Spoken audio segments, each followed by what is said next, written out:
Lucas capítulo 11, versículos 14 al 21. Escrito está: Jesús estaba echando fuera un demonio que era mudo, y aconteció que salió el demonio, el mudo habló, y la gente se maravilló. Pero algunos de ellos decían: por Belcebú, príncipe de los demonios, echa fuera a los demonios. Otros, para tentarle, le pedían señal del cielo. Mas él, conociendo los pensamientos de ellos, les dijo: todo reino dividido contra sí mismo es desolado, y una casa dividida contra sí misma cae. Y si Satanás está dividido contra sí mismo, ¿cómo permanecerá su reino?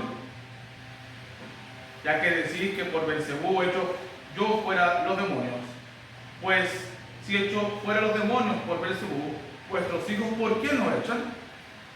Por tanto ellos serán vuestros jueces. Mas si por el dedo de Dios echo yo fuera los demonios, ciertamente el reino de Dios ha llegado a vosotros. Cuando el hombre fuerte armado guarda su palacio, en paz está lo que posee. Pero cuando viene otro más fuerte que él y le vence, le quita sus armas en que confiaba y reparte el botín. El que no es conmigo, contra mí es, y el que conmigo no recoge, desparrama. Cuando el espíritu inmundo sale del hombre, anda por lugares secos, buscando reposo, y no hallándolo, dice: volveré a mi casa de donde salí. Cuando llega, la halla barrida y adornada. Entonces va y toma otros 7 espíritus peores que él, y entrados moran allí, y postres estados de aquel hombre viene peor que el primero. Mientras él decía estas cosas, una mujer de entre la multitud levantó la voz y le dijo: bienaventurado el vientre que te trajo y los senos que te amamantaron. Y él dijo: antes bienaventurado es lo que oyen la palabra de Dios y la guardan. Hermanos, palabra de Dios.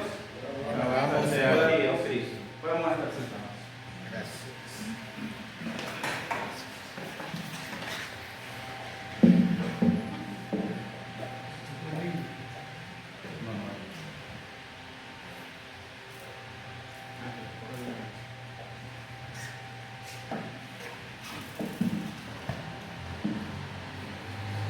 Gracia y paz de Cristo crucificado esté con cada uno de ustedes hoy, mañana y siempre. Amén. Queridos hermanos, el evangelio que hemos escuchado hoy nos coloca en medio de una batalla. No una batalla simbólica, no una metáfora moral, sino una confrontación real entre el reino de Dios y el reino de Satanás. Nuestro Señor Jesucristo expulsa un demonio y lo hace con autoridad divina. El hombre mudo puede hablar.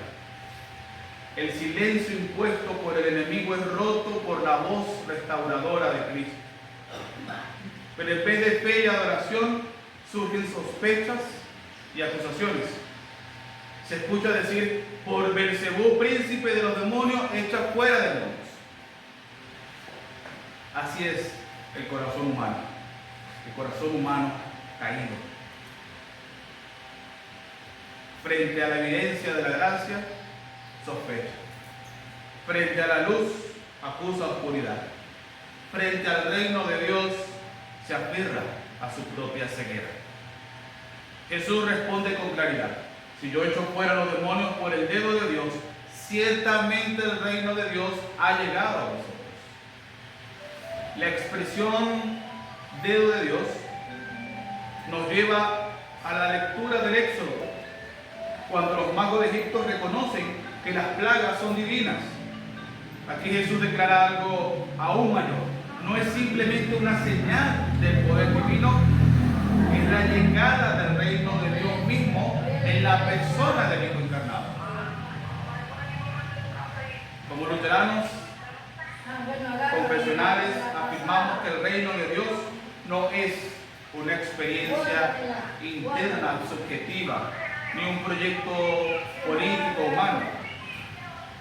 El reino de Dios viene donde Cristo reina por medio de su palabra y sus sacramentos. El reino no se construye, desde abajo, desciende desde arriba. No nace del esfuerzo humano, sino de la gracia soberana de nuestro Dios.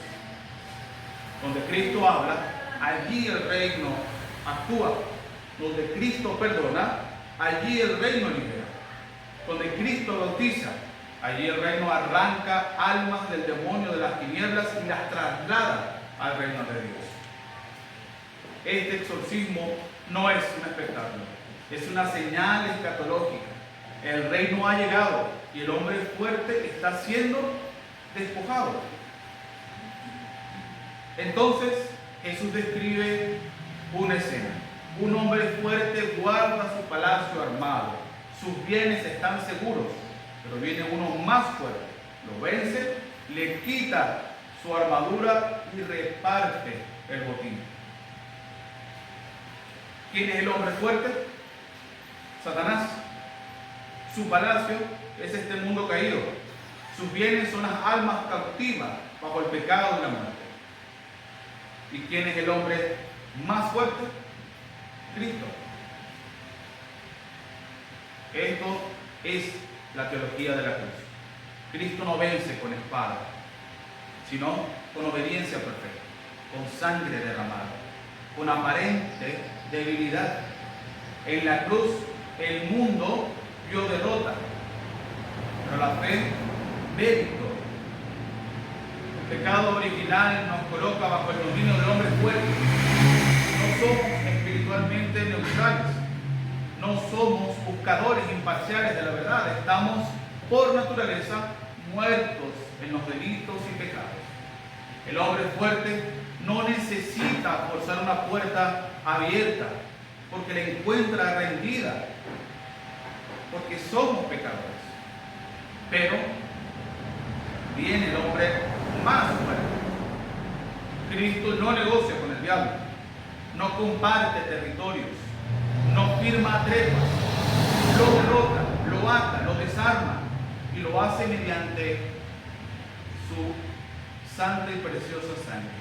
Lo hace con el evangelio eficaz que es Él mismo. Cuando el evangelio es predicado, el más fuerte está actuando. Cuando un niño, por ejemplo, es bautizado, el más fuerte está arrebatando ese botín. Cuando la absolución es pronunciada, el más fuerte está despojando al acusador. Esto no es una poesía religiosa, es una realidad espiritual. Entonces, Jesús pronuncia una palabra incómoda para nuestra cultura pluralista, incómoda para aquellos que están acostumbrados a decir es mejor sumar que restar. Me imagino que hemos escuchado esa expresión. No, hermano, es mejor sumar que restar, vamos a dejarlo pasar. Pero no, Cristo pronuncia palabras un poco diferentes y dice, el que no está conmigo, está contra mí. No hay neutralidad espiritual, no hay un territorio intermedio, no hay una zona gris donde uno pueda mantenerse espiritualmente abierto sin decidir. Desde la perspectiva luterana, esta afirmación destruye todo sincretismo. No podemos estar bien con Dios y con el diablo. No podemos estar bien con el hombre fuerte y con el hombre más fuerte. No se puede combinar el evangelio con superstición. No se puede añadir obras humanas como condición para la salvación. No se puede domesticar a Cristo como un mero maestro moral que simplemente seguimos un ejemplo de lo que Él dice o hace. O Cristo es el más fuerte que te rescata por pura gracia, o permanece bajo el hombre fuerte que es Satanás. Pero aquí debemos ser cuidadosos, mis queridos hermanos. Esta palabra nos es un llamado a que el cristiano mida su intensidad emocional o su rendimiento espiritual para probar si está con Cristo, porque eso sería convertir el evangelio en ley. Estar con Cristo significa confiar en Él, significa recibir lo que Él da, significa vivir el perdón que Él ganó. No es tu fuerza lo que te coloca a su lado, es su gracia la que te sostiene en el suyo. Por eso nuestro Señor continúa con una advertencia solemne. El espíritu inmundo sale de un hombre, vaga por lugares secos y al no encontrar reposo, regresa, encuentra la casa barrida y adornada. Entonces trae 7 espíritus peores y el estado final es peor que el primero. Esto es una advertencia, es más seria. Esta es una de las advertencias más serias del Evangelio. No basta con la limpieza moral, no basta con reformar externamente, no basta con abandonar un vicio si Cristo no habita en la casa. La vida cristiana no consiste simplemente en dejar pecados visibles, sino en vivir en fe. Una casa vacía es peligrosa. El moralismo sin Cristo deja el corazón desocupado. Hace tiempo atrás lo vivimos aquí en nuestra comunidad. Cuando esta casa física estaba vacía, ¿qué sucedió? Fue invadida. Y no fue invadida por personas que solamente querían resguardar su cabeza del sol y de la lluvia, sino que nuestro altar fue destruido. Lo que representaba el redil fue quemado. Y todo lo que pudiera representar a nuestro Señor fue despojado de estas paredes. Y eso es lo que Cristo está diciendo cuando la casa es abandonada, cuando tú estás fuera de nuestro Señor. Eso es lo que sucede. El mundo te arropa y te absorbe de tal manera que ya dejas de ser de ese Cristo. Cuando el Evangelio expulsa al enemigo, la casa no queda neutral, queda ocupada por el Espíritu Santo. La palabra debe permanecer. La fe debe ser nutrida. Los medios de gracia no son opcionales, son la defensa constante contra el regreso del enemigo. Aquí vemos por qué la iglesia insiste en la predicación fiel, en el bautismo y la Santa Cena. No son rituales vacíos, son la presencia activa del más fuerte que protege lo que ya ha conquistado con su sangre. El peligro no es simplemente el pecado escandaloso, es la autosuficiencia espiritual. Una casa adornada con religiosidad externa, pero sin fe en Cristo, es vulnerable.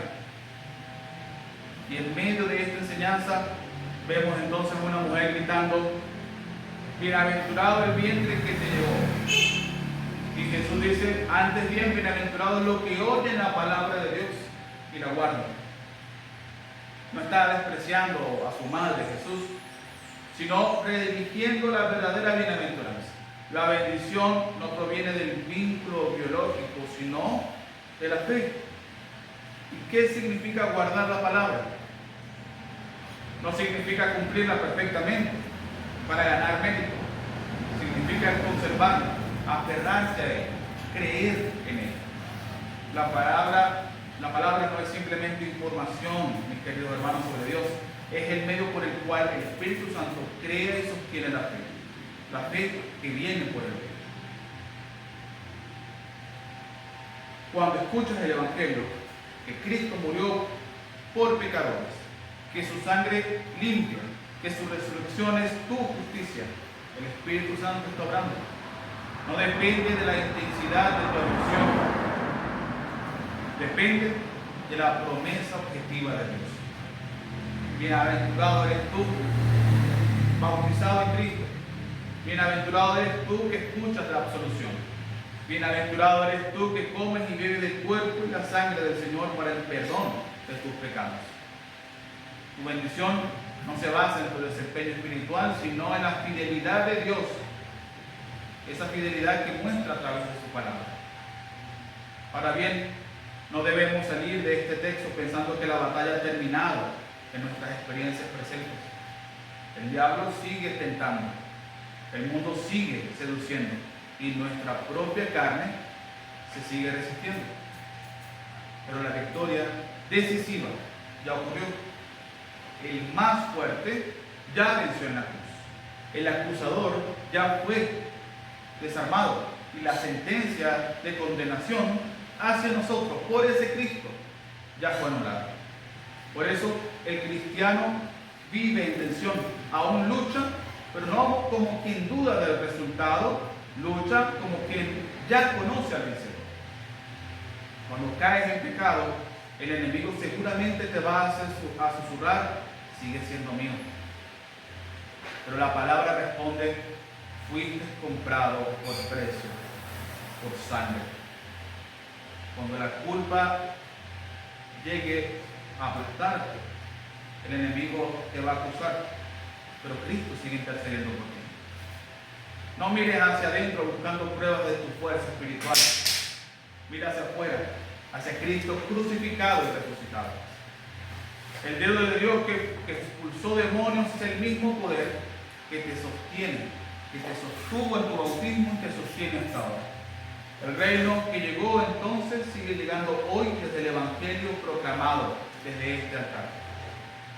Examinemos nuestros corazones. ¿Hemos reducido entonces el cristianismo a algo moral? ¿Hemos intentado limpiar la casa sin llenarla con la palabra? ¿Hemos buscado seguridad de nuestro desempeño en lugar de la obra de Cristo? Si ha sido así, hoy, al pasar al altar, podemos arrepentirnos. Podemos pedir a ese Señor que more en nosotros. Por eso escuchar hoy las buenas noticias del más fuerte viene para no condenarte, sino para rescatarte. Viene para adornar tu casa con su palabra. El reino de Dios ha llegado a ti, no porque lo hayas merecido, sino porque Cristo es misericordioso. El Señor escucha nuestras oraciones y hoy en este día vamos a hacer que esa palabra que es objetiva, esa palabra de Dios que desarma al enemigo y el que lo expulsa, desde hoy va a ser proclamada fielmente por su pastor. Hoy vamos a tener la instalación del pastor Carlos y esa palabra va a ser predicada a través de él para el perdón de sus pecados, para fortalecer su fe y para que permanezcan siempre al lado del que es más fuerte. Hoy mismo la proclamación del Evangelio, el dedo de Dios está actuando. Hoy mismo el más fuerte defiende lo que compró con su sangre. Hoy mismo el Espíritu Santo ocupa la casa con su presencia vivificante. Hoy, cuando pasen a tomar cuerpo y sangre de Cristo, lo hacen para perdón, vida y salvación.